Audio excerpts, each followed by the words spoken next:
Hey, it's Jessica Goose here with RealAgriculture.com, and joining me right now is Chris Johnson, who is the owner of BN Jim Reeves, which is a very large Longhorn steer, correct? Yeah. How are you doing today, Chris? Not too bad. How are you? Good, good. Now, this guy behind you is quite large and in charge. He's definitely been the talk of the town here at Agribition. Tell me a little bit about the breed and your ranch back in Wyoming. All right, so we raise registered Texas Longhorn cattle. We have about 30 cows back home. Nothing big, just kind of something on the side, you know. And then something about the Texas Longhorns, they're just like any other cow, but they have horns, and they're usually kind of wild colored.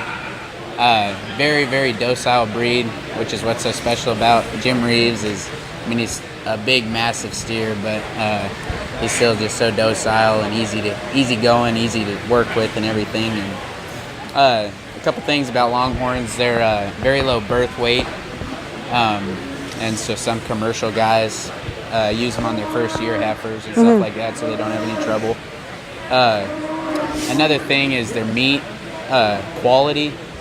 Very, very, very lean. Very close to buffalo almost. Okay. With health-wise and stuff like that. But, I mean, at the end of the day, they're still a cow, and just like anything else, you know. And now, how long can these horns get? Like, is this your biggest steer for horn-wise, or? This is our biggest one. He's 110 and a half inches tip to tip. We have another one at home that's just over 100, and then one that's about 97, 98, so he's right there too. But from what I know, he is the 10th longest Longhorn ever measured. That's on record, so. Wow, that's pretty impressive to be there. So what are kind of the comments that you've been getting from people here in Canada when they look at him? Obviously, wow is the big one. Yeah. What else have kind of people, even producers here that have been asking you questions, what are those kind of key ones that stand out for you?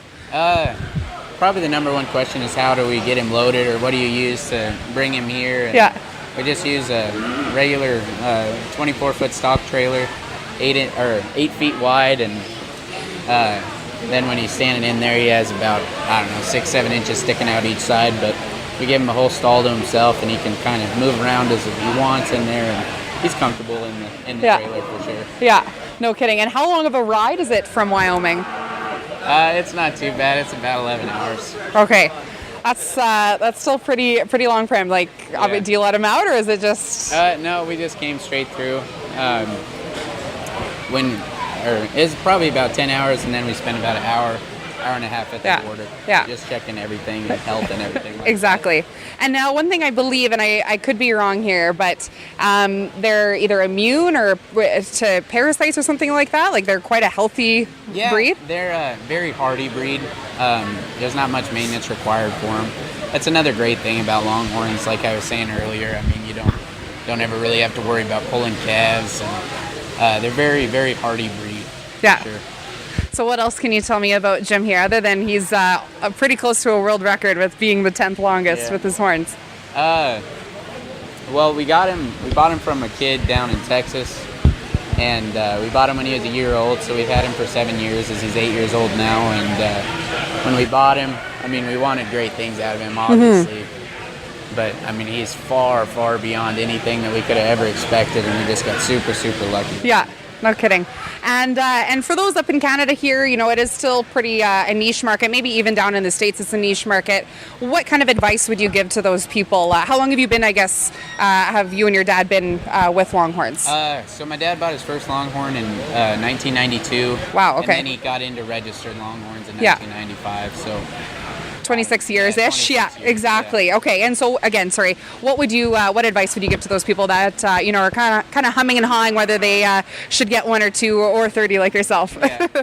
Just call breeders, talk to breeders. You know, everyone throughout the breed that I've met anyways, awesome people to get along with. And I mean, we come here and we're obviously competing against each other, but it's not really like a rivalry or anything. It's almost like family. It's like a big family reunion almost every time. Yeah, a homecoming, that's for sure. Really, a homecoming.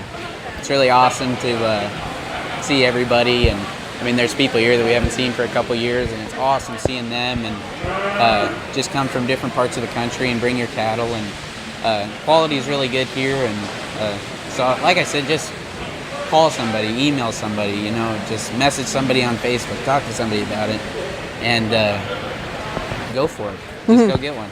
Exactly. I mean, once you get one, you're gonna get 30. You're gonna get 30 exactly like that. And like you said, they are a really good breed to deal with. Well, thank you so much for your time. I appreciate it. Yeah, not a problem. Thank you.